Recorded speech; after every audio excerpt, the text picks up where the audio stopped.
A self-proclaimed love religion led by two delusional narcissists has spent years exploiting people online, peddling fake spiritual authority, pushing coerced relationships, and cashing in on it all. And now the feds have come knocking.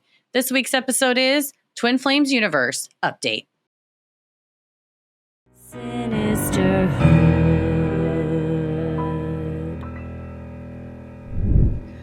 Well, we got a lot to get to in this podcast, but we've got a lot going on in Texas we want to talk about right up top, if we may. Yeah, it's a rough time around here, obviously, for like the entire state, but specifically Kerrville, Hunt County, those areas were hit with a huge, when I say like huge, I don't even think I can grasp how big of a storm and how much water was dumped in such a short period of time. But the Guadalupe River flooded, and unfortunately, a lot of children's camps are along that stretch where it flooded, and specifically Camp Mystic has been hit really hard, and so many of those little girls were from around this area, and it's a really sobering and somber time around this community. Because I just do not understand how a parent goes on after this. And for all that do and that have, you are the strongest people I know.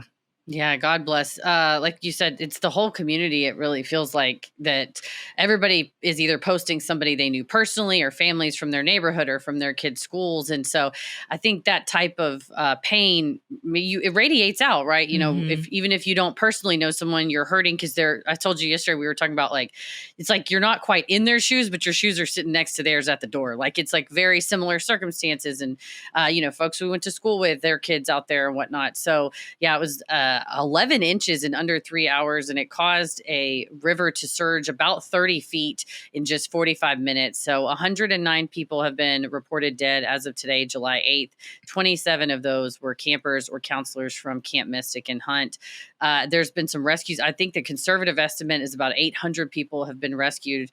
And now 5 days in, the rescues are still ongoing. They're down there.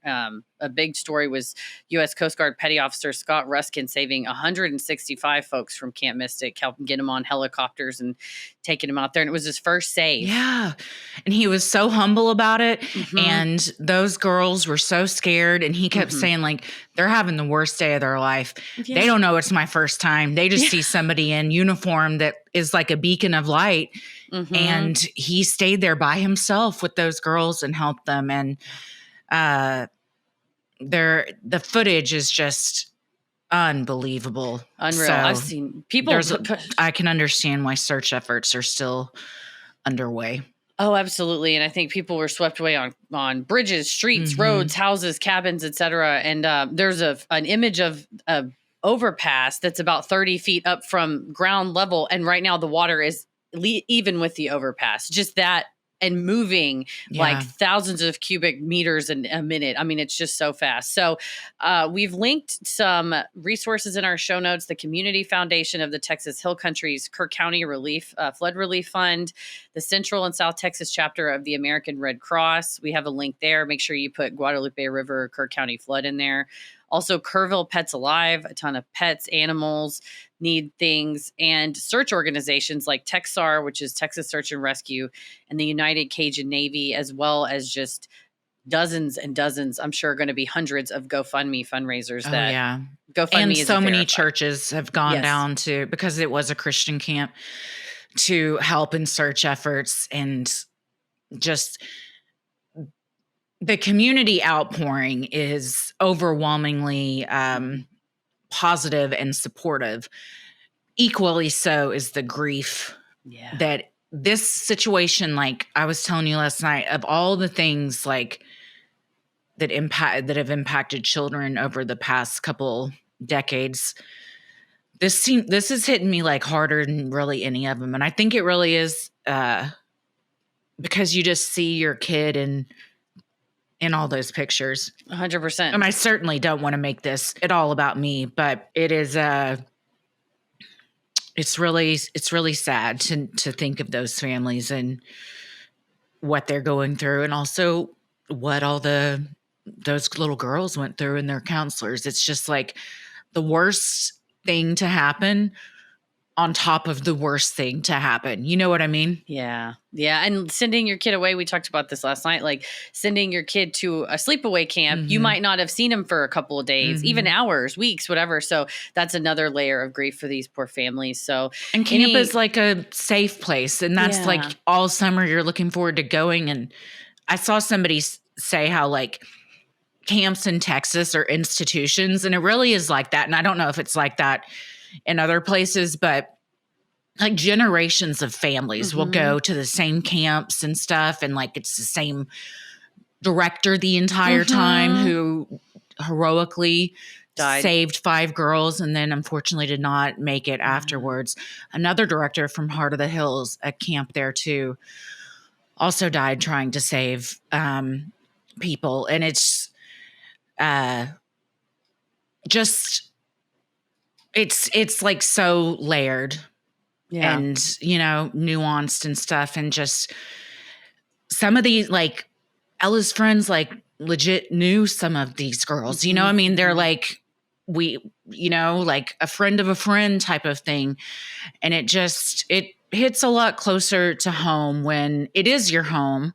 And then it just looks like your home. You know, you're looking at those pictures and you're like, this is what I'm used to. This looks like where I went to camp during the summer or like where you would go tubing and stuff. It's like the river is like a big part of Texas in general and summer life. And it's one of those things where for all of these families, it'll be a before and after situation. Yeah. Life has changed, certainly, especially the ones that have lost multiple of their children or grandparents and kids, you know, multiple family members across. But I think to point out the personal connection is not to say, you know, make it about you, but I think it is another window into the communal grieving, because you are not the only mom I have heard literally say that, or say these girls went to school with my daughter, went to my daughter's school, or every face I see in those pictures, I see my girl who is that same age. And I drop my kids off at camp. And it does, I think, because you're right, they're all doing something that's so normal in the summer. And especially some of the counselors I saw, you know, she was a counselor when she was a little girl, went every year, grew up, was a counselor, and then also passed away there. So I think that's how those camps are. It's just very like generational and embedded you in go the back. It's like becomes part of your childhood into your adulthood, where you go back as a counselor later and stuff. So certainly it's just heartbreaking on so many levels. And if you're in a position to help, you know, we encourage you to do so. Yeah, those are some of the ones. Like I said, if you want to do direct aid to people, GoFundMe has verified fundraisers that are going to those families. And if you know somebody that was affected by these floods, we also have linked the Texas Tribune has other ways to help, but also if you need help, how to reach out and to get help from some of the organizations. So we just wanted to take time up top, since it was quite literally, it's about 300 miles southwest of where we are right now. So thank you to people who reached out and said, you know, are you okay? We are luckily, you know, well out of harm's way. But the fact that it is a place, a destination for so many across the state, I think that's why it also feels like such a statewide pain, because it's not just folks in their homes in this area, which also happened and is painful, but it's kids from all over went down there as well. Yeah. And for every one kid lost, that's an entire home school community that is just ripped apart, as well as their, you know, families as well. So thank you all for letting us tell you a little bit about what's going on in Texas. And like Christy said, if you got a couple bucks, toss it to one of these organizations. Yeah. And also take care of yourself. It's weird because there's kind of like a, what's the word? Guilt almost that comes along when you feel such grief about a situation that, you know, because like you don't want to insert yourself into a story that you're not part of. But I was reading this whole thing about like with especially like natural disasters and traumatic events, there is like a communal grieving that goes on, and like that's okay, you know, and like lean into it. Like I'm on a lot of mom chats, and like it's all anybody can talk about. And, you know, I mean, it feels weird to like go about doing stuff when this is going on. Like we almost didn't do Sunday Scaries because I was just like, this feels so weird, but it was nice to like laugh. And with this episode, of course, like it would be insane if we didn't mention it up top because it is such a thing that's current, impacted all of us here. Yeah.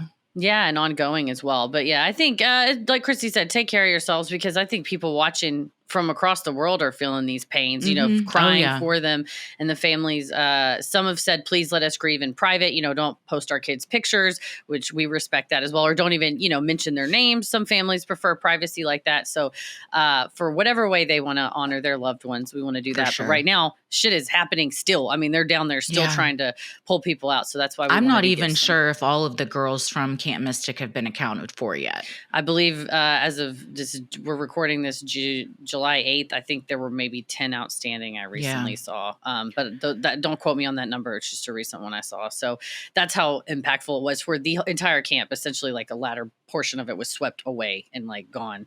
So we just wanted to address that here up top and just let everybody that's suffering from that know that we're thinking of you all, and hopefully in whatever ways, like we said, throw a couple bucks or share some stuff. Yeah. Make people aware of what's going on. So thank you for that. And this, you know, everything happens at once, and these we were like, we got this update. It's like everything. So I mean, everybody's grieving across the world about something right now. Yeah, right, exactly. And it's overwhelming. So really do take care of yourself. Take care. If I'm not preaching whatsoever, but my religious practice is one to bear witness to things, which is to let feelings come to you. But also that means you have to let feelings go and make space for other feelings. And also then be called to loving action. And your loving action looks whatever way you think it looks like. And so that's part of the meditation, right? So some people loving action is donating, and others is doing stuff, you know, more community based. And that's cool too. 0% judgment. We do the good we can as much as we can to whatever capacity we can. Boy, howdy, my therapist picked a hell of a time to go on vacation. You were like, oh, she's on vacation. I was like, woman? What? Oh man, bless her. Bless her heart. She deserves it. She deserves it. So what did we say? Take care of yourselves, right? You got to. So, oh man, but we've got some interesting timing for today's episode. Just given this is new as of 1 week ago, pretty much. And even something came out today that you had to quickly listen to see if there was anything we needed to include. So this is an ongoing developing story, and we covered this in 3 parts in episodes 266 through 268. We did a live watch along. Assassination. Yes, yes, she did. In case you thought you just had a stroke, yes, she did just compare him to Martin Luther King Jr. Yes, with the Canadian documentary that we're going to reference quite a bit with. I'm going to just say my favorite interviewer and journalist of all time now. Straight up. She's insanely just such a badass, and it's such a great interview. So we're going to get into that too. But we have a watch along with it because we watched it. Or did I watch it by myself? And then I was like, we have to watch this together because I had seen it. And I was like, we have to all watch this together because I think it is so crazy. You and I turned it on the porch, and we're like 5 minutes in, and we're like, we have to stop this and like show them, like, because I just remember us being like, they're gonna lose it when they hear the Martin Luther King Jr. reference, and it's in like the first 5 minutes. So I think we watched like the first like 5 or 10 minutes, and we're like, we've got to watch along with y'all. So go to our YouTube channel. Make sure you subscribe to our YouTube channel. We're at about 9,000 subscribers right now. First of all, I know more than 9,000 people listen, but also just as a spite thing, Jeff and Shalea's YouTube has 30,000 subscribers. So we're just trying to get those spite numbers up. So if you want to share our YouTube channel, it's free. If you're like, I don't really go on YouTube, that's okay. Just subscribe. And I mean, watch the episodes because you can see our actual faces, but you can also see where we sit side by side in the studio here and just live react to Jeff and Shalea's lengthy interview with Avery Haynes, which we'll discuss here. Some of the hardest I've laughed was during that interview. Yeah, it's a good time. We'll link it in the episode description so you don't have to search or anything. But it's that's one that I think of often and laugh at. His face is, both of them, but his especially is drenched just makes me want to throw up 1,000 times. So Hopefully, we don't have to see it much more. We're going to see it behind some just some vertical pieces of metal, I think, probably. Yeah, maybe some clear bars. plexiglass. We'll see. Well, I'm Christy. I'm Heather. And let's get into it. In February of 2024, cult survivor Keely Griffin, a former high-ranking Twin Flames universe member, spoke publicly about her experiences at a National Writers Series event in Traverse City, Michigan, alongside cult expert Dr. Yanya Lalich. In an interview with Up North Live, Keely explained how TFU leaders Jeff and Shalea pressured members to relocate to Michigan to live near them, work on their planned farm, and help build a physical church as part of the couple's goal to create a centralized live-in community. And the one where they had the spreadsheet where people were going to make babies based upon their decisions. Yes. It's giving eugenics and, compounds. It's not like a fun hippie commune where we're all going to live in peace and harmony. Not at all. I think the language she used was like, and, grow food for them. And I was like, so enslaved people is what you're describing. Yeah. It's where people work for you for free and then give you the money that they till on from a the farm. Land. Huh. What is dipshit? What was the rebranding he's trying to use? Oh, who, Jeff?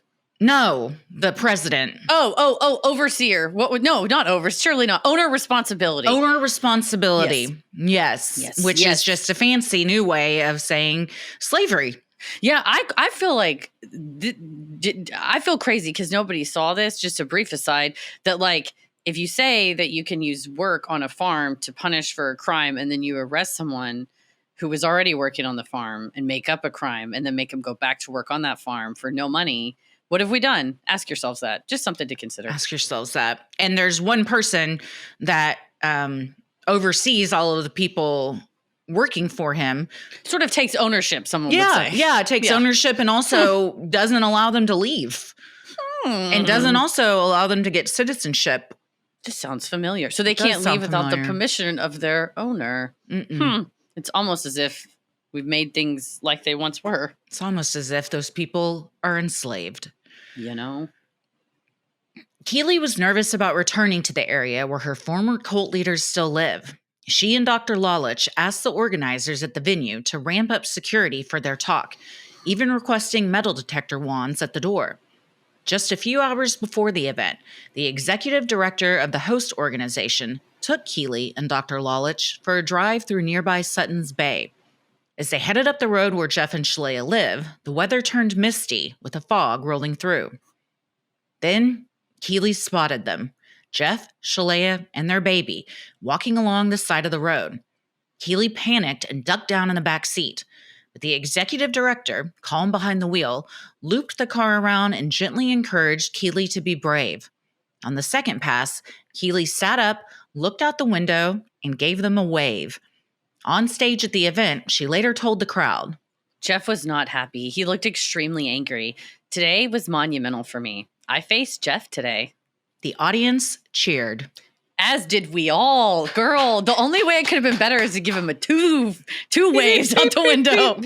This one's for you, and this one's for your wife. Yeah. The baby, I really do feel sorry that... I feel bad for her. Yeah. I hate that they have a kid, honestly. Right. Like, I wish... I don't know what...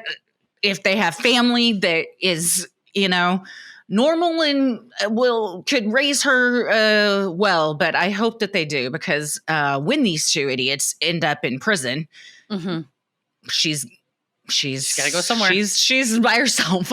Yeah, no, she's got to go somewhere. But for Keely, I bet that's, first of all, that's terrifying to even go back to the same area as your tormentor / people that you stood up to on a very public international stage, some would argue, because if you don't recall, Keely is the kind of key member who absconded with the hard drive, which Jeff and Shalea later alleged that not only was she under an NDA, but that it was also, quote, illegally stolen. To which I say, if that's true, fucking call the cops then, nerds, and or sue her under her NDA. I'm like, I think that you're full of fucking shit, and none of that's true. And another member gave it to her, but also, what are you going to do?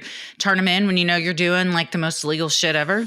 That's exactly what my argument is. It's like, they do not want to call the police because they will come back on them. And my other thing is, Keely is not a thieving former member, you idiots. She's what we call legally a whistleblower. And they are protected. Yeah. So she was very brave to even extremely come out on the Netflix series and then to go back, like you said, it takes so much courage. But the stomach drop when you see them, you're like, of course they're walking down the road with their child. I would duck too. And what a powerful thing to be able to like sit up and look directly at them, and his asshole just fell out of himself. Oh, and especially as like how cool he tries to always be in his own YouTube videos. And then we've seen him drenched in sweat in the interview videos that that trickled just from his neck to his ass crack, just like damp all over. Yeah. And I hope hers was too. I hope not Keely, Shalea, because they're equally they equally suck. Dipshits. Yeah, they equally suck shit. Sinisterhood will be right back. If your dog could talk, they'd warn you about what's lurking in their bowl. Mass-produced kibble isn't just unappetizing. It could be a crime against canine health. People worry about mysterious byproducts, unpronounceable preservatives, and who knows what kind of fillers. People aren't trying to eat that or make their dogs eat it either. No. Ollie is here to crack the case on pet nutrition with fresh, human-grade meals made with the highest quality ingredients. No mystery meats, no artificial junk, just real, minimally processed food made in U.S. kitchens. It's the kind of clean eating that keeps tails wagging and noses sniffing for more. How it works is you fill out Ollie's 30-second quiz, and they'll create a customized meal plan based on your pup's weight, activity level, and other health info. Then get expert recommendations. Ollie crunches the numbers and recommends the right recipes and daily portions for your precious pup based on hundreds of thousands of real dog results. Get your welcome kit. For any first-timers, Ollie will send out your pup's first box with 2 weeks worth of meals and a guide how to gradually switch them over to their new diet. Then customize your plan. Ollie offers 3 meal plans to choose from, so you can choose between a full fresh plan, fresh topper plan, or mixed plan with their freshly baked recipes for your special fur baby. They also have treats and supplements. Ollie is the only fresh dog food that comes with unlimited routine health screenings, so you can get your pup on track to living their healthiest, happiest life. Kate likes Ollie. The dogs over here love Ollie. Your dogs, my dog, everybody loves Ollie. Those peanut butter snacks. And I've said it before, it's a weird thing to love. But if you like sensory stuff, the snap together part of the treat bags, it just like Velcros back together so satisfying that it's honestly like it sets it above even more than just taste, because it stays fresh and sealed and it's enjoyable for me.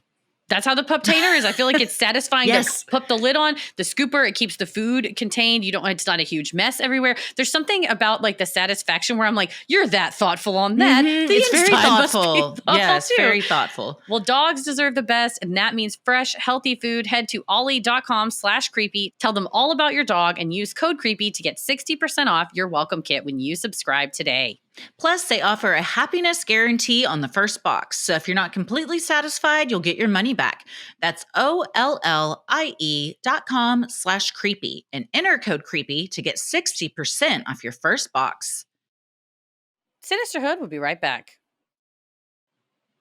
Keely also told them she wore a red dress to the speaking engagement because, as she explained to the crowd, this color will piss off Jeff. He never liked people, especially women, dressing in powerful colors. He wants all the power. I wore this dress just to spite him.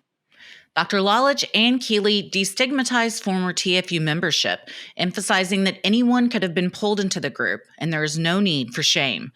They both encouraged anyone who needs help leaving or processing the aftermath of TFU to reach out to them. They've both been very open and on social media sharing their conversations in various ways, or like Dr. Lalich's whole like social media is just like tips on how to get out of a cult, spotting cult issues. So she's been a really good resource, I think, for Keely and healing, and also hopefully for people that are maybe wanting to get out or just recently got out. Keely described it as like being dropped in another planet. She's like, you go from speaking literally kind of a different language to something totally different, and you don't even know how to get your footing. So maybe they can help. Yeah, for sure. Despite the controversy caused by both the Netflix and Prime documentaries, Jeff and Shalea made plans for an in-person event in 2024. Called the Spiritual Life Summit, the 4-day TFU retreat was slated for June 13th through 16th in Traverse City. They began selling tickets on their website for an event, promising to be the #1 event to manifest your twin flame in 2024. The site also promised a once-in-a-lifetime opportunity to immerse yourself in a world where like-minded people will propel you into a world of love, spirituality, and personal growth. You will come out of this event with a twin flame that is immensely magnetized to you. So prepare yourself. Let me break down why I hate this so much. I mean, it's not a hot take, but specifically that they are guaranteeing you that you're going to find your soulmate. Like, nobody can guarantee that. And it's also saying your soulmate better be one of the 50 people that bought a ticket to this. Like, you know what I mean? Like, it's just insane that they would say, you are definitely going to find someone. Because to a vulnerable person that's what they're looking for, to get this kind of confirmation, I would sign up. If I was, desperate for my twin flame and I was all about it, and I heard you're going to find him at this event, prepare yourself. It's going to be the most magnetic relationship you've ever had. Mm-hmm. I'd pony up the money to go. No, certainly. I mean, what you're describing is a business enterprise makes a claim that is not a true claim, takes money from people who give that money in reliance on that claim, and then fails to deliver upon that claim. And as a lawyer, they taught us that's fraud. Yeah, so, I would call it fraud. Yeah. I feel a little bit like, well, you did 1 and then 2 and then 3, and then the book of laws says that equals crime? Yeah. And then if you don't find them, like we saw in their online courses, it's your fault. You're not working hard enough, or you're the wrong gender. You should cut your hair and stop wearing makeup and start the transition, because your true flame is actually a woman, and you need to be paired with it's just such manipulative coercion on people's most fragile feelings. Absolutely. The feeling of, will I ever be accepted? Will I ever be loved? And then to be like, we will guarantee it, but you have to do every single thing that we say in the way that we say it. And then if you don't, and then our lies are exposed, which is to say you're guaranteed your soulmate, we will turn it on you, which I've heard them do in multiple videos. Well, they didn't want to work hard enough. Keely just didn't want to work hard enough. Keely didn't want her sister to be abused. How about that? Keely didn't want all her friends to sob because they were trying to be forced to change genders. I don't think Keely wasn't working hard enough. That bitch was working harder than anybody else. And I say that in a loving way. Yes. She's arguably the most outspoken victim or survivor to have left. So she's doing all the work. I put my money on it, and I hope Jeff Devine hears this. She's helped more people than those two idiots ever will in their 100%. life. Period. Yeah. Period. My guinea pigs have helped more people than truly. They're so sweet and cute. They've never done anything wrong. Like, and they genuinely helped people, because even if these people think they're getting helped, they're not. They're being hurt and brainwashed repeatedly. Critics and concerned locals mobilized to thwart the gathering. An informal group called Citizens for the Prevention of Predatory Commerce, or CPPC, began contracting local venues to warn them about TFU's reputation. The Glen Arbor Sun obtained copies of the correspondence sent to the venues, which warned that TFU targets vulnerable people, those with PTSD, disenfranchised members of the LGBTQ plus community, the lonely, the depressed, etc. It provides psychological services by presenting them as, quote, coaching. So dangerous. Good we for were them. Just saying it to ourselves the other day, like, once you start doing stuff that messes up the brain and stuff, like, that's oftentimes like you can't undo, or it takes years of intense therapy to undo.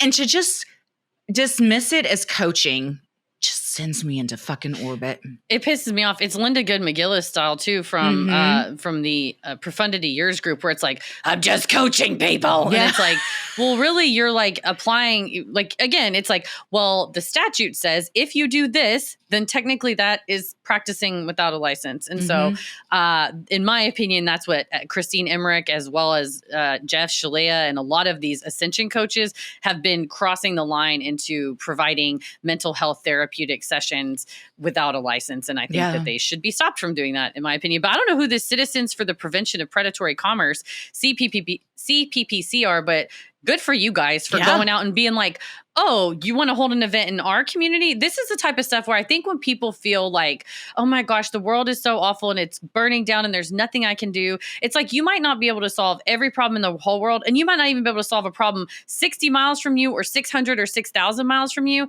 But what these folks did was get together and say, not in our fucking town. No, I don't think so. Wrote these letters and sent them to every possible venue that could have hosted them and really shut a lot of doors. And I'm like, that's the kind of activism you need. Not hurting Jeff and Schlayer, not going after them. You are merely putting the truth into the hands of people that might not already have that. Informing people, just like people inform all the businesses that Ted Cruz eats at when they show up and boo him out of the restaurant and are like, you fucking fascist, just screaming. And I mean, hundreds of people in the street. And I was like, good job, guys. Activism. Good job, everybody. That's what it takes is like community getting out there and being like, get the fuck out of here. Same with ICE. Like I've seen many videos of neighbors and people coming out like, get the fuck out of here. You might have a bunch of assault rifles. We don't give a shit. Get out of our neighborhood. Kind of like we will march on you. So never underestimate what a couple of real strong-willed people can get done whenever they put their minds to it. So shout out to the CPPC. Yeah. Let me know how to become a member. We support you. Yeah, definitely. The letters also referred to official reports that CPPC sent to the Internal Revenue Service. The group wrote that it alleged to the IRS that the TFU-affiliated Church of Union acts as a shell corporation that has been set up to evade federal taxes and enrich its officers who receive income as TFU Ascension coaches. CPPC also called the Spiritual Summit a sales event to coerce the vulnerable into signing up for high-priced Ascension coaching so that they can find their divine twin flame union. CPPC believes this has every characteristic of fraud. TFU stopped selling tickets on May 23rd, but did not indicate the event was sold out. I wonder if it started getting, some pressure and or the only event venue they could get was smaller and they had to cap it early. True, very true. It also reminds me a lot of NXIVM. Like this leveling up and ascension and pyramid scheme of like coaching people beneath you. They're all the same when you really drill it down. All cults start the same way. Will it shock you to learn that on a recent podcast, Jeff Devine claimed that the only reason why TFU was targeted by Netflix and Amazon was because they had moved on from NXIVM and they just needed someone. And I was like, bitch, did you just compare yourself to NXIVM?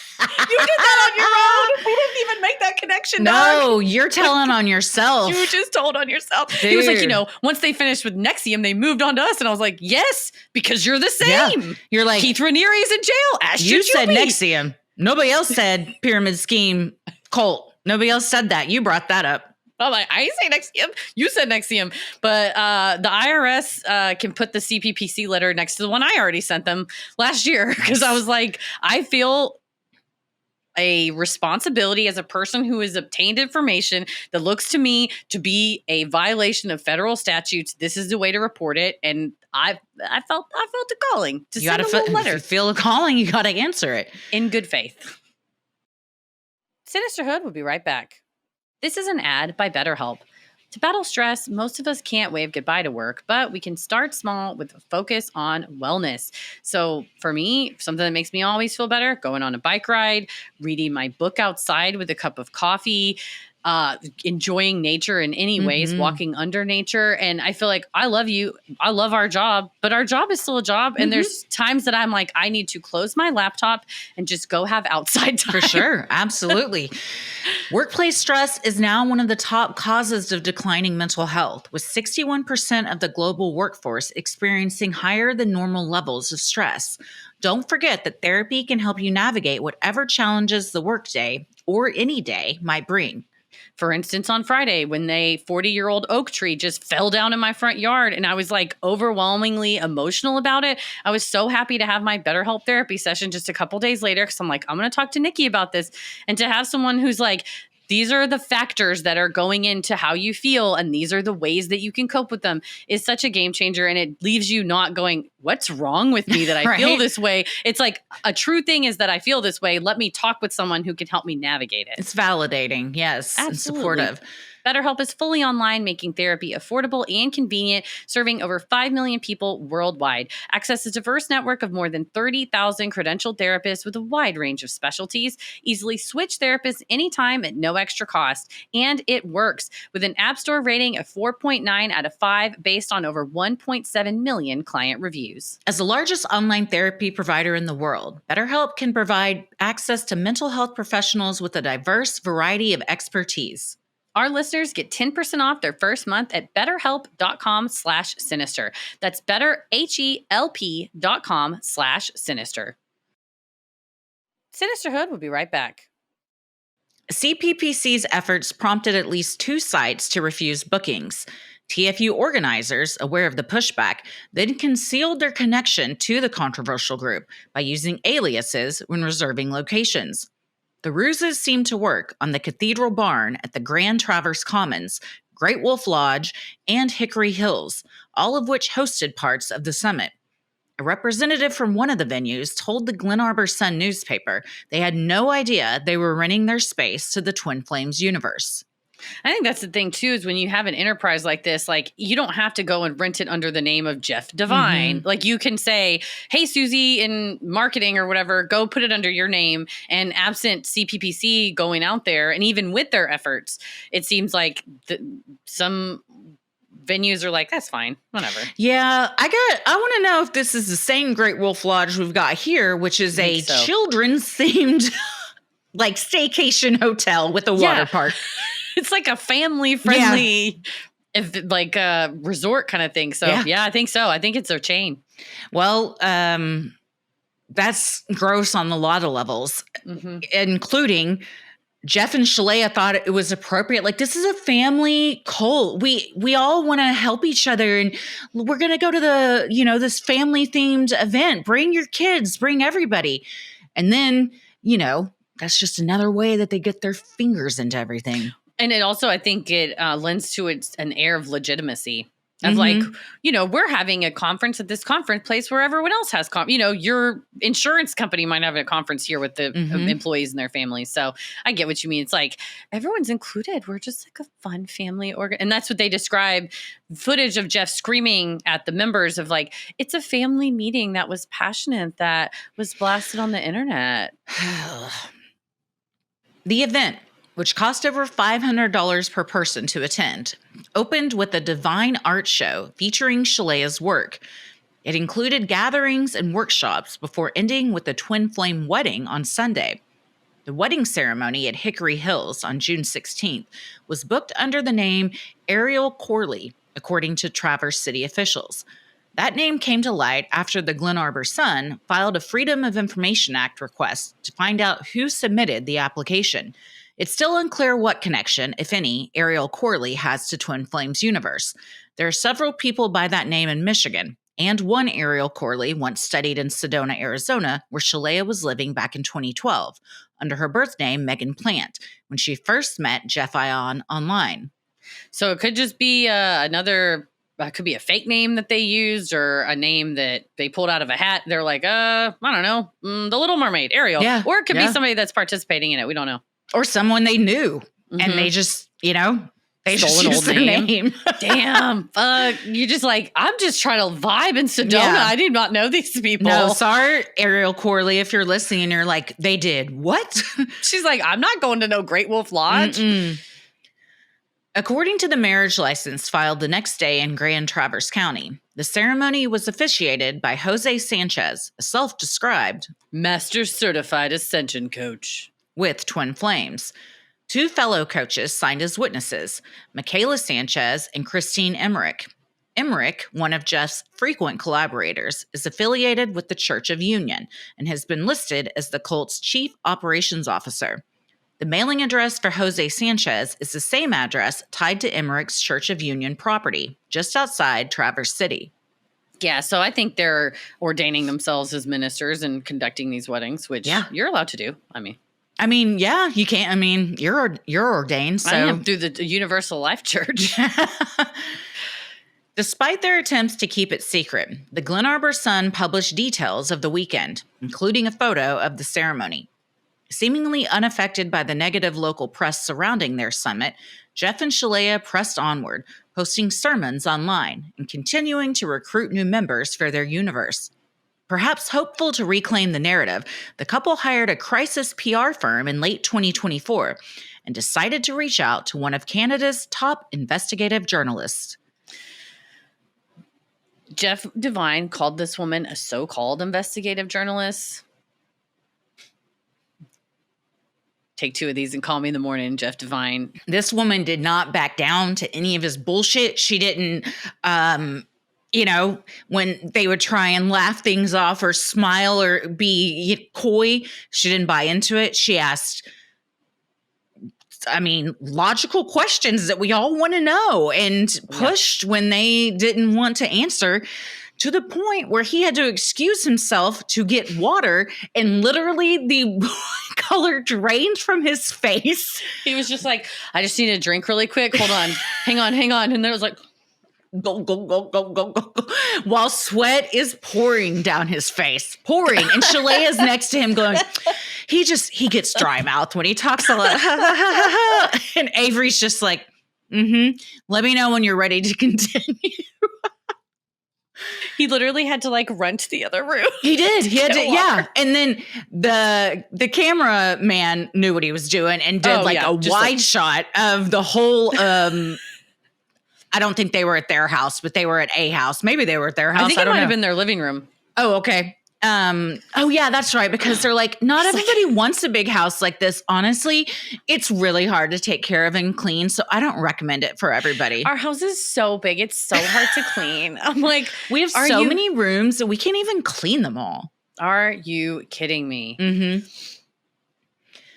And Canadian investigative journalist Avery Haynes of CTV's W5 program received a cryptic email with the subject line, "We're not a cult." She said it stopped me cold. The unexpected email extended an invitation for an exclusive sit-down interview with Jeff and Shalea, which she ultimately accepted. She also said in one of her posts, like, I recognized what that PR firm was and like I knew who they were. Oh, yeah. And was essentially like, yeah, I'll do this interview, but I'm going to ask about everything. And then it was like, we want you to ask about everything. That's what I don't get about dipshits like this is what you did, but I think they really believe that they are masters of weaving these lies and bullshit so much that they're going to pull one over on Avery Haynes. Mm-hmm. You can tell Jeff is very controlling and tries to be very controlling insofar as the narrative. And that extends to the Netflix and Amazon coverage. He repeatedly calls it a docudrama. Jeff, again, if you're listening, I'm going to help you with some definitions. A docudrama is a dramatized version that's based on real events, and it uses actors and scripted dialogue and cinematic storytelling, whereas a docuseries, which is what you were featured in, is a nonfiction television series that episodes build on the previous one. I'm sorry I need to explain that to you because Shalea correctly said in one of their podcast episodes, with those docuseries, and he was like, docudramas. And I'm like, you're embarrassing yourself that you're trying to control it. Like, edit this. At the very least, like, edit this YouTube that you're posting. But it's like, he can't help himself that he's like, docudrama. And she's like, oh, docudrama. Oops. And I'm like, lady, you both sound like idiots. As does the PR person who is sitting there in the room the entire time this interview is going on. Just like, at one point, they have to address him about something. But it's like, did you not get all the information that everyone else had, like Netflix and Prime and everybody had, and then still agree to do this interview? Like, obviously, all of their dirty laundry is going to get dragged out. Yeah, I'm like, there's entire flash drives of like all the shit they've done. What amount of interviewing do you think is going to get them out of this? But you know what? No shade to this crisis PR person that was like, you have $40,000? Let me see if this check clears. And then the check cleared and they're like, maybe we send an email. And then Jeff's like, you know what we should put in the subject line? We're not a cult. And the PR person's like, yeah, hit send, dog. And then they just cash the check. I'm like, I don't think you could get a refund. But like, to me, the interview did more damage. Yeah. I would argue that as well. But he worse. seems like a client that would push for something against all advice. 100%. This is like, I would never hire this person as a lawyer because they would not take your advice. You would be like, make sure you don't do X, Y, and Z. 100% they go and do it. And you're like, I can't help you if you do that. They go and do that. And you're just like, well, there it is. Like, can you imagine you're the PR firm and you're like, well, don't post a bunch of crazy shit on YouTube. Again, I will reiterate, they have 30,000 YouTube subscribers. It's offensive to me. Come on, guys. Hit that like, hit that like and subscribe, guys. Just hit subscribe. Just out of spite only. Mm-hmm. The outreach was part of a carefully orchestrated media campaign by TFU's new crisis PR team, who sought to reposition the narrative away from the disturbing allegations surrounding the group. In tandem with traditional media appearances, TFU began releasing high-production YouTube content. One standout was a nearly hour-long video in which members offered glowing testimonials about finding love and free will within the community. These videos, with soft lighting, serene music, and polished editing, appeared tailored to counteract public perception of the group as manipulative or extreme. It's the same shit they were doing again with the church stuff, where like every picture you see of Jeff affiliated with the church, he's got a suit on and everything. Or he's Jesus. Yes, he tries to look like Jesus. That motherfucking clown walks around town with the hat cocked to the side. He loves a high-positioned baseball hat with it cocked to the side and drives around in a $400,000 Ferrari. He's like, it's the last Ferrari that was made with the choke V8 engine. And I'm like, you are on the one hand trying to say that you're like this church, but the whole thing is they cannot get out of their own fucking way. Yeah. Like if they were truly smart masterminds, they would have shut the fuck up and got away with it all. But they're so fucking stupid that they just keep putting themselves out there. And I'm like, every single time you think you're fixing it, you make it worse. They're too greedy. They're too braggadocious. They want everybody to know about all their Chanel bags and how much their cars cost. And it's like, but you also want to tell everyone that the money that you're charging, the exorbitant amount of money, close to $9,000 for some of these classes is like reasonable. You want us all to believe that? Because of value. Because we bring value to your lives. We bring you value. And that's why we're so he like started trying to explain some type of like mortgage situation. And he goes, if you don't understand it, I'm not even going to explain it to you. But essentially, we bring you value. And that's why you need to give us money. Now, I'm going to unbox these watches while $30,000 of purses are over my shoulder, like while I'm doing this video. Like I'm literally like, we can see those are like Chanel and like LV bags that are like limited edition. Like you have to Google them to figure out what they are. Like I don't know what tone deaf. Yeah, extremely. Sinisterhood will be right back. This episode of Sinisterhood is brought to you by Graza. It is that time of the year, whether you're grilling on the deck or chilling at the beach, Graza is your one and only summertime, never blended, single origin olive oil. Ooh, do we love it? God, it's so good. Graza offers 3 unique varieties for any cooking task. Frizzle with a smoke point of 490 degrees Fahrenheit. It's perfect for grilling, frying, or crisping. Sizzle at 410 degrees Fahrenheit. It's your everyday hero for roasting, marinating, sauteing. And then Drizzle. It's got that bold, punchy flavor. And it goes great on bread. My toast I eat every morning. Ice cream, classic potato salad. Anything you need, the little psh, that extra punch, Drizzle's got you. Yeah, Tommy cooks with it every day. Literally every day. It's on all of our food. It's so good. I realized I used all 3 today. I drizzled for my toast. I used sizzle to cook my eggs. And then at lunch, I used frizzle to make some hot dogs on a grill. That's the Graza trifecta, baby. I hit them all, baby. You'll get 10% off your first order of any olive oil on their site, but we wholeheartedly recommend the trio. That's all 3 squeezy bottles, sizzle, frizzle, and drizzle. So you're set for every style of cooking. So head to graza.co and use Creepy to get 10% off trio, which includes sizzle, frizzle, and drizzle, and get to cooking your next chef quality meal. Sinisterhood will be right back. Jeff and Shalea also continued to share idyllic family photos with their young daughter, showcasing wholesome domestic scenes from their home in Traverse City, Michigan.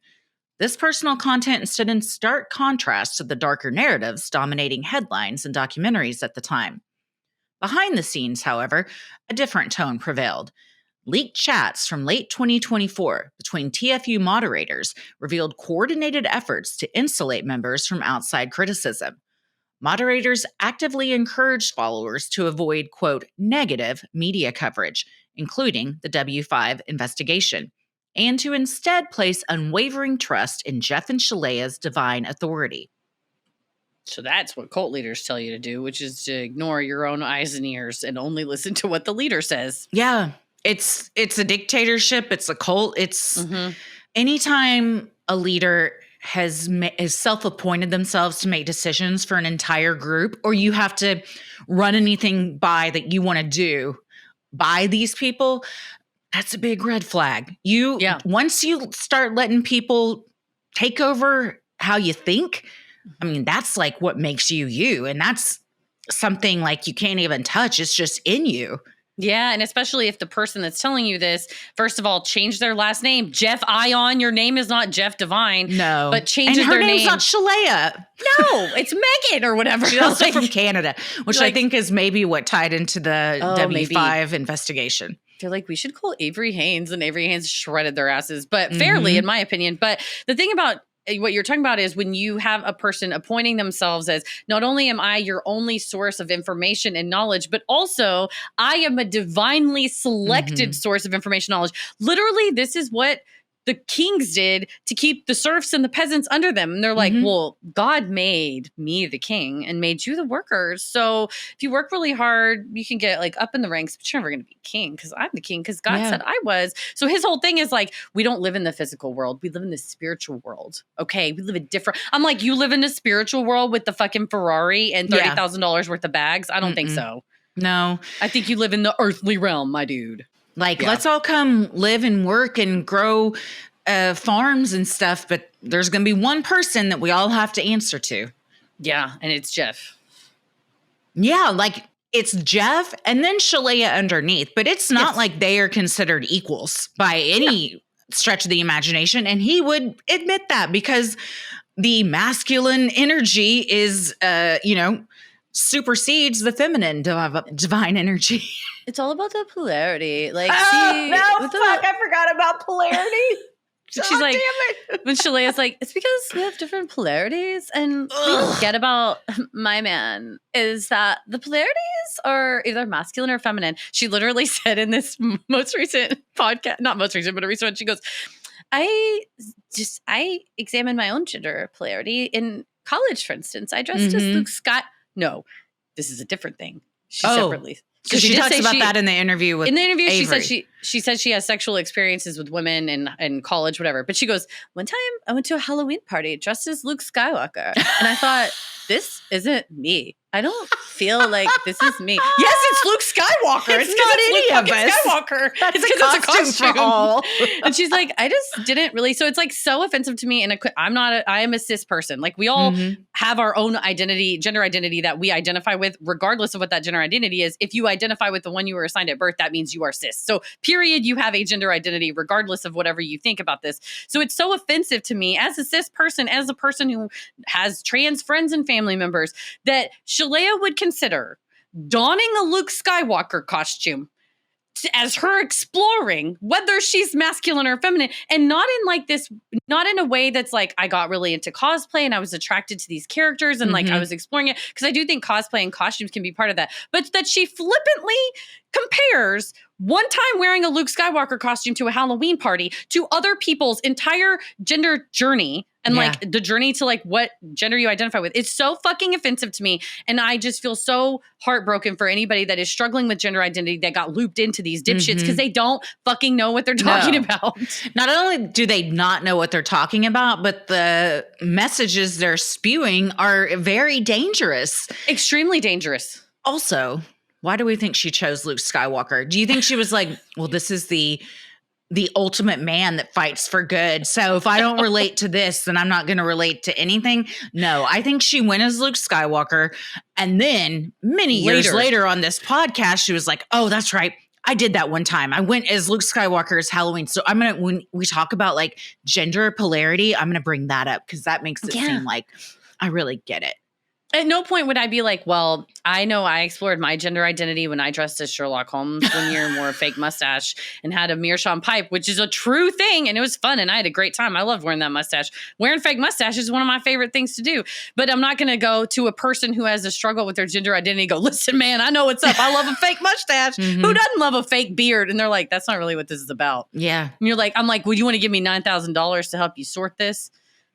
It's offensive and insensitive, and it's offensive on so many levels because they just think they're so much smarter than everybody else they come in contact with. And newsflash, dipshits, you're stupider than everybody you've ever come in contact with.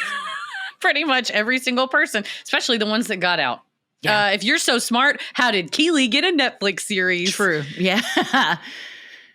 In early March 2025, Canadian network CTV's investigative program W5 began promoting its explosive multi-part documentary, We're Not a Cult, centered on allegations against Jeff and Shalea.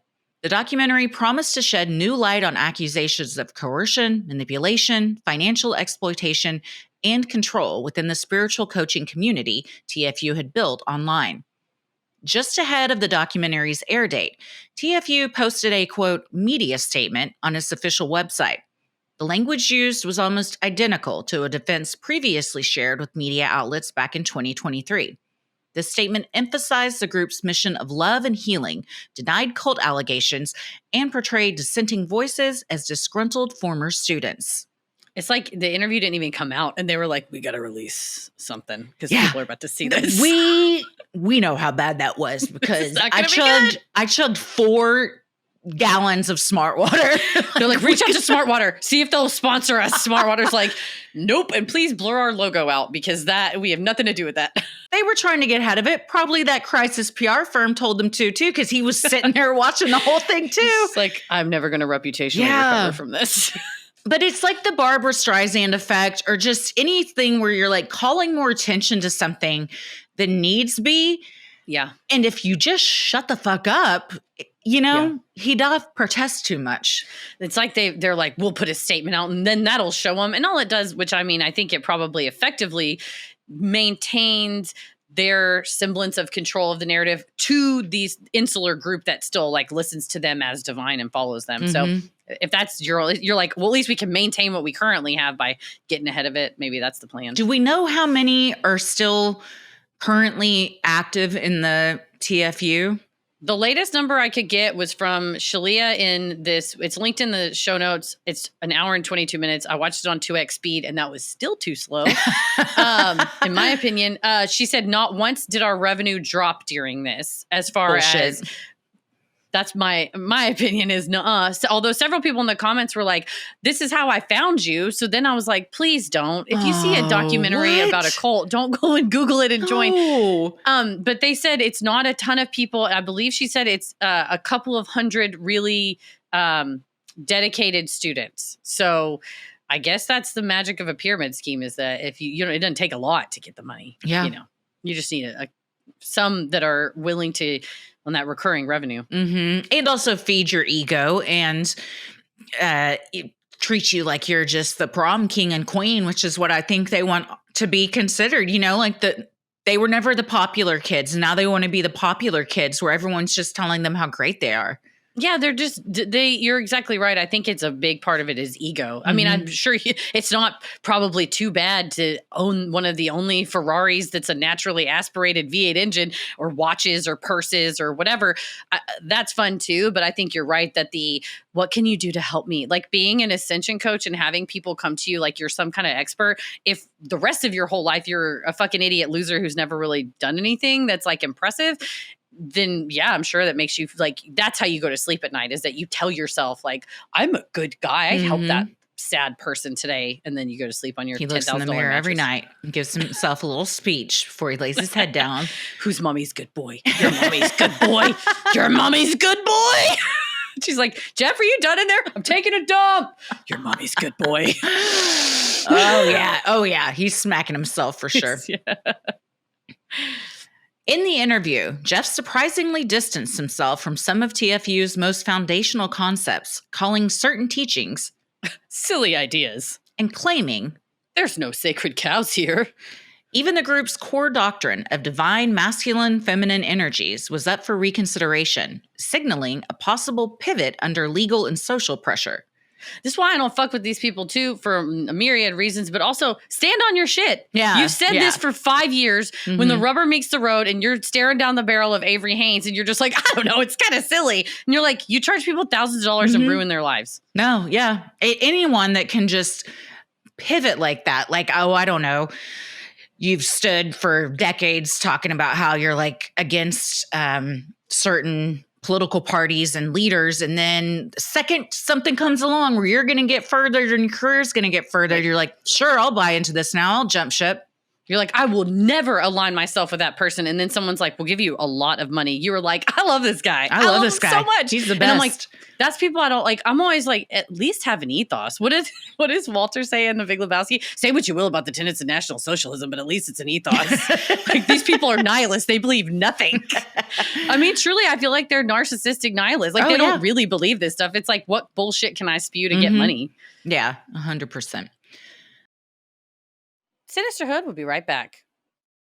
You know what? You try to get in bed, trying to go to sleep. You had a rough day. Sliding into bed is the way to go. I already got a good mattress. I already got a nice dark place. But if you got the sandpaper sheets, it sort of takes you out of the feeling. Yeah. And I knew this was a good sheet brand because before they were a sponsor, you use this. And you are a person who has some of them in a very good way because you are very thoughtful and thorough. You have like the highest standards of anyone I know. Oh, so wow, when they were like, do you want to work with Boll & Branch? I was like, well, Christy likes Boll & Branch. I should get Boll & Branch. We got Boll & Branch beds now. We got to. They really are the softest sheets I've ever had. And just good quality. They don't fall apart in the wash. In fact, they get softer after washing it, which I don't even understand, but they do. They've got very pretty neutral colors. Mist is my favorite. That's what our whole bedding is in. And then also because I was on their website the other day, they've expanded to all sorts of other colors too. And now even furniture. Boll & Branch has got everything. Boll & Branch sheets quiet all the noise of the day, wrapping you in a softness so extraordinary that your body and mind effortlessly drift to sleep. Their signature sheets are made with the finest 100% organic cotton, offering a buttery, breathable feel that only gets softer with every wash. Experience the difference for yourself with Boll & Branch's 30-night guarantee. That's the good thing is if you think that we're full of it, don't take our word for it. You can try Boll & Branch sheets for an entire month. Seriously, you can wash them, style them, feel the difference, risk-free, try them in your house. If they don't change the way you sleep, you send them back for a full refund. And I like a place that stands behind their stuff. Yeah. What have you got to lose? Get the best savings of the season during Boll & Branch's annual summer event. Get 20% off plus free shipping on your first set of sheets at bollandbranch.com/creepy. That's Boll & Branch, BOLLAND branch.com/creepy to save 20% and unlock free shipping. Limited time only. Exclusions apply. Sinisterhood will be right back. After the W5 documentary aired to widespread attention, Jeff and Shalea posted a lengthy rebuttal on Medium titled, Our Thoughts on CTV's We Are Not a Cult. In the post, they characterized the show as a, quote, biased portrayal and assured followers, we are two individuals who want nothing more than to spread joy and see people enhance their potential. The duo dismissed critics as frustrated or disgruntled, and suggested the spiritual journey they offer is not for the faint of heart. And that's like if you plug their Medium thing and you say, hey, analyze this ChatGPT, what do you find? Victim framing, emotional priming, euphemistic reframing of controversies, us versus them construction, authority appeals and legitimacy claims, spiritual bypass, moral licensing, emphasis on narrative ownership, a softening of language and use of passive voice. You know, the final result with these people wasn't what we hoped to see. You screamed in their faces and abused them is actually the active language here. It's all, passive, it's written passive, like a PR person would write something. And also like a narcissistic wacko person wrote it because it's like we have lawyers and accountants who have looked at this and we are structured the exact same way as countless other businesses and institutions. And it's a false equivalency that just because you run your business like other businesses doesn't mean you're an ethical business. No. But it's like, we're just like the American Dental Association. I don't think you are. No. Don't come in my mouth. And may I take that back? No, it's out there. It's Don't come in my mouth and tell me you're a dentist. It was spelled COME. Oh man. But yeah, it's I don't want them anywhere near me, especially my mouth or anything to do with my teeth. No, not at all. But they just use a lot of language like it's a media frenzy. And that keeps being their whole through line is fake news. Don't believe it. The media is, like I said, the hour and 22-minute podcast, you don't have to watch it because it was just them repeatedly saying over and over again, like mainstream media, fake news. The journalists don't know any better than you. They don't know any more than you. Journalists are all just trying to get money. And it's all that's just their job is to know more than us and then report it to us, right? I'm like, Avery Haynes knows more than me about like so many things because she goes there physically and then like finds out and then tells me. That's like what a journalist is. Yeah. So yeah, just a lot of attempts at, I think, calling it a docudrama repeatedly, but also even with the Avery Haynes referring to her as a so-called investigative reporter and saying that he's like, you don't understand how the media works. It just makes things up and it's all fake and blah, blah, blah. So I think they're very dug in and will never, ever, turn themselves around. Like I don't love anything either that describes the spiritual journey as, quote, not for the faint of heart. Yeah. Those two things seem like polar opposites, a spiritual journey and then something that's going to like drain you essentially. Like you know, only certain people are equipped to handle this type of thing that we're going to throw at you. That's exactly what he says in their follow-up to the W5 interview. Their Jeff and Shalea podcast #1. I don't know if there was ever another podcast. Hopefully there was never a number 2. Good God. They're both a couple of number 2s in my opinion. But they say that regarding the survivors, they were like, oh, we just feel really bad for those people. Jeff said, he goes, they're all hurt. They're all unhealed. He said, you know, the human mind is like an onion. And I'm like, my he God. goes, like Shrek. It's like an onion. And you peel these layers back and you just peel this, it keeps on peeling. And when you peel the first one off, it hurts. But then to peel another one, it's painful. And he said, it's totally okay that these people didn't want to continue. I have compassion for them. I have enormous respect for their autonomy and freedom of choice. They just had an upset that they didn't want to work through. Mm-hmm. That's what it is. Mm-hmm. And that's the blaming. And he transitioned to that right after transitioning away from I drive a $450,000 car that's like a Ferrari Spider. And Shalea was very offended. She said that she thought that the media was very misleading because it showed her Chanel bag in the footage. And she said, it was the one Chanel bag that Karl Lagerfeld was going to design. It was his last bag. And that's why I got it. And literally, she says this on May 18th, 2025 in a YouTube video. May 21st, 2025, there's a YouTube video of Jeff in their closet doing watch reviews. And behind him is 5 purses on a shelf. And the retail value of those 5 purses is $35,000 total. They're like a $2,000 purse, a $10,000 purse, a $3,000 purse. So for her to say, like, I've been completely maligned. I treated myself to this one luxury. I had one single luxury, and it's like, no, you fucking didn't. No. You're addicted to shit. They're addicted to stuff. These are 2 of the most materialistic fucking assholes I've ever seen in my life. And guess what? No amount of stuff's ever going to make you cool. It's never going to make you attractive. It's never going to make you likable. No. Or arguably happy. You know, like shit, big holes shit breaks inside down. Cars break down. They go away. You know, I mean, like stuff goes out of style. You got to then spend more money on new bags. I think her even using the excuse, like, it was the last bag Karl Lagerfeld. It's so like tone deaf and it's embarrassing. It's a rich person thing. Yes. Just stand on your shit. Like, be like, yeah, I wanted to buy myself a luxury bag, so I did. Yeah. To be like, you peasants don't even understand. First of all, let me describe who Karl Lagerfeld is to you know, and just bitch, come on. Yeah. Come on. You ain't rich. You're nouveau rich. And you don't know how to act with money. No, they're very new money trash and it's embarrassing for them. So yeah, I mean, just those kind of things where literally they don't understand 3 days later saying that and how that's like, like you literally just contradicted yourself. No idea. He does say on that May 18th video, he said, we're not doing anything illegal. The FBI even came out and looked and we're not doing anything illegal. And I'm like, okay. That was May 18th. See.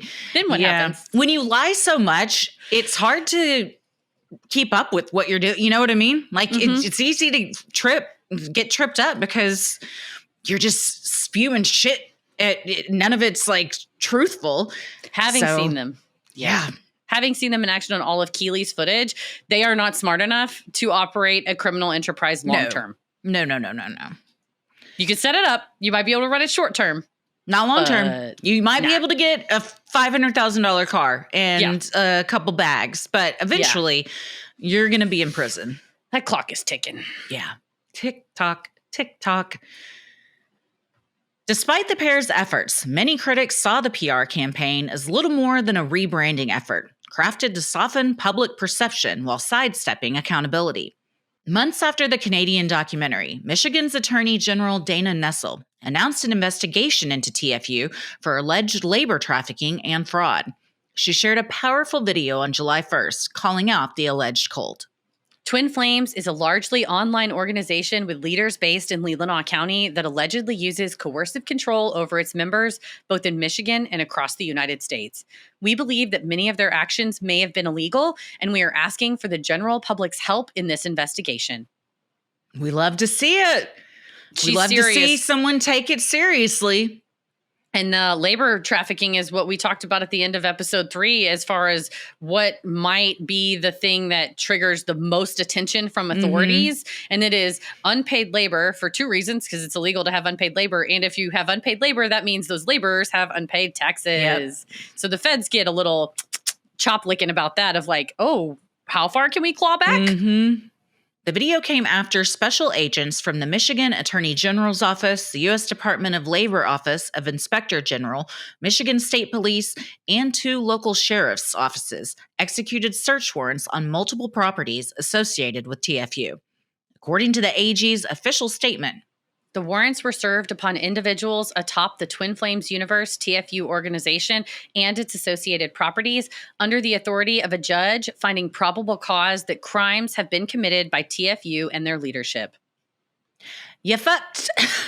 Once they come knocking, they already know the answer to their questions. Well, what's kind of getting me is like, I also straight up emailed the Michigan Attorney General's office press contact and was like, can you give me copies of the warrants? Can you give me indication of like where, what judge signed this warrant? Because it just said a judge. And the fact that it's an ex parte warrant kind of makes me think it's federal charges. And it kind of makes me feel really excited because the Office of Inspector General offices within these Department of Labor, Department of whatever, are the ones that proceed on litigation on behalf of the organization, like saying, we think we need to go in because this business isn't fairly paying overtime wages. We're going to go sue this business or whatever. And then also the idea that some judge somewhere signed it, and it's not like Leelanau County Judge Jane Doe signed this, that we're not saying it. It makes me think that it's federal. And especially since CPPC, as well as me, and I'm sure other people have reported them to the IRS for this whole, like, we're just going to make this church. And like, the literal statements of him saying like, let's just make a sham church and not pay taxes. And the amount of money that they have been spending, flaunting, like that kind of shit. I'm like, all that's going to get, it's going to get taken by the government and sold off. I'm going to get myself one of them crystals. Hell yeah. If they have a fucking I will fly to Michigan if they have like a sale. Like, you know what they did with the Murdoch stuff? Yeah, the Murdoch estate sale. I didn't want the Murdoch estate stuff, but some of this shit I'm nosy too. They tried to auction off all of Tom Girardi's stuff to get money too. That's right. I mean, eventually they're going to be selling those cars and shit because they're going to have a ton of fucking things to pay. And by they are selling, it's actually the trustees for the government, not Jeff and Shalia, because you can't sell anything if you're in jail. The YouTube video from the AG's office confirmed both the Emmerichs, including TFU's chief operations officer, and the Devines were among the targets.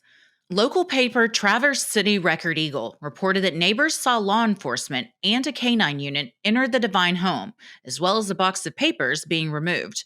In a sign of support, one resident even texted a photo of the raid to Keeley Griffin, former TFU CEO. It's got to feel good to see folks in those windbreakers coming out with boxes from a place that you know is a den of iniquity and sin. A second search warrant was served on a property in Long Lake Township per Grand Traverse County Sheriff Mike Shea. The Attorney General also made a public plea for survivors or their families to come forward with information, providing a dedicated phone line, a web submission form, and a direct email. ag-tfuinfo@michigan.gov. Dog, when they got a reporting website for you, things aren't going well for you. No, I love it. Everybody, if anyone has been affected by them in any way, like, we encourage you to reach out. It can be, you can just send an email if you don't like talking to people, or it could be anonymous, but records are kept of this shit and helps build a strong case. It really does help too, especially folks that have left. And you might think, well, I left and it doesn't really. No, the statute of limitations on this stuff can run back years and years. So information that you have in 2025 of something that happened in 2020 may still be relevant. Like, you should for sure absolutely reach out to the Attorney General. Definitely. Jeff and Shalea made no public comment after the raid, a sharp contrast to their previous aggressive online defenses. Online survivor communities, however, lit up with activity, with many former members sharing their support for the investigation and expressing hope for justice. Ex-members who had previously remained silent for fear of retaliation are hopeful now that law enforcement is involved. As of July 2025, no criminal charges have been announced, but the investigation is active and ongoing. What began with public allegations in late 2023 has now evolved into full-scale governmental scrutiny, marking a new chapter in the Twin Flames universe saga. Anyone with information about potential criminal conduct regarding Twin Flames universe or their members are encouraged to contact the Michigan Attorney General's office and may do so anonymously. We've included a link to the form in the episode description. So what do we think? I mean, it is the first step in what I think will be a long road toward justice, but it's way further than we've been before. Yeah, I think. What's happening? The giddies are cheering. The giddies are cheering. They just out of nowhere. Like, take them in. Take them in. Take them in. Yeah, they're calm down, guinea pigs, pumping their tiny little claws. Hi.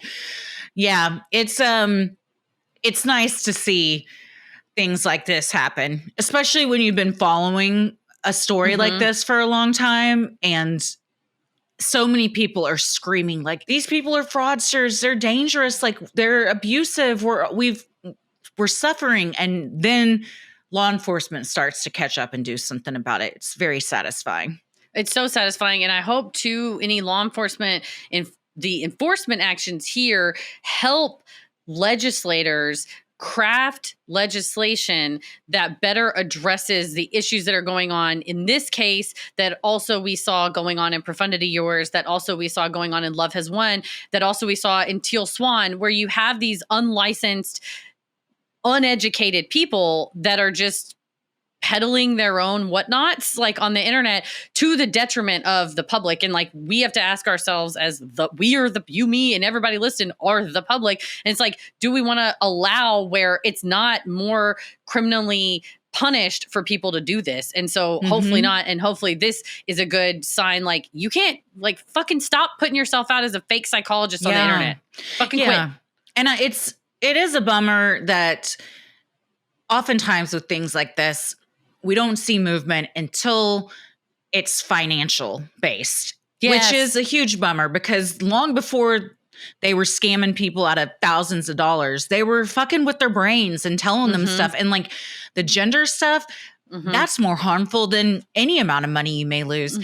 So I hope that the focus with law enforcement isn't solely financial, and that these two dipshits are held accountable for the other crimes they've committed. Yeah, for like everything they've done and all the various harms. And yeah, and if perhaps there's not a law that applies to the harms, that is when you have like the Twin Flames law, where we have this new thing and you can't have the Twin Flames law. Hey, Jeff, you want to go down in history and leave your mark? I think having a law named after you is a great way to do that. It's like the Perry Act or whatever in California, because of Katy Perry and the nuns. It's like, we got to have an act named after you. And it's like, it's not usually a good thing. It's like I used to say, I don't ever want me or my clients to be the names at the top of the casebook in a law school book, because that means you've had a long road to get to the top of that page. So you're right though, and it sucks because oftentimes the financial part is what will ensnare people, because it's just easier to track. It's just easier to do forensic accounting and see where every dollar went and what taxes were paid, what weren't, like statements you might have made that would no longer qualify your church for tax exempt status, stuff like that is probably easier to prove. Also, I think people care more about that. Oh, about the financial part? Yeah.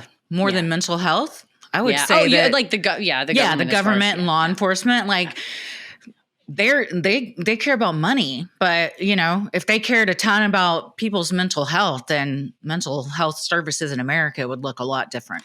Yeah, I mean, truly, you ask, like, what do we value? And it's like, we value mental health. I don't think you do. It's not covered by most insurance, and it's not covered by, like, publicly by government insurance. So I don't think you do.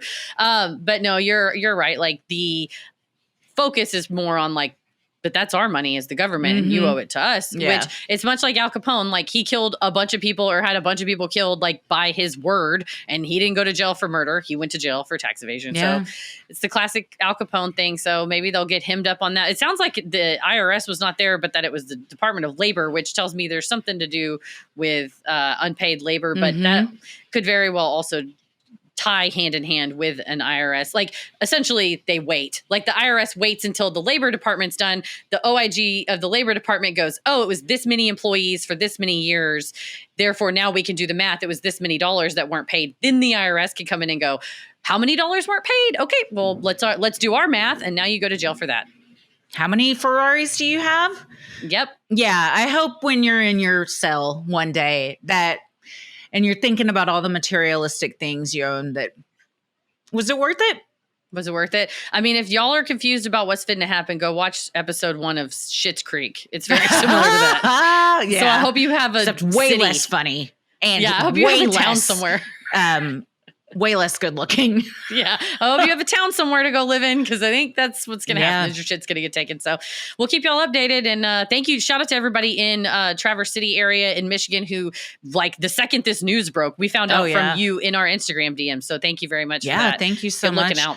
Yeah, check out the previous 3-parter we did on this, and then head on over to YouTube and watch us cry with laughter over that W5 interview. It's also just great journalism. She's a great interviewer. She does not get rattled. It's like a master class in how to interview people that are narcissists and don't want to give up information. In this house, we stand Avery Haynes. Oh, for sure. Yeah, for sure. Absolutely. This episode of Sinisterhood is made possible with the help of our amazing patrons. If you're interested in supporting the show, consider joining our Patreon. You'll get access to ad-free regular episodes, weekly bonus content. You're able to vote on episode topics, join our monthly live streams, and more. Keep it creepy. Mwahaha.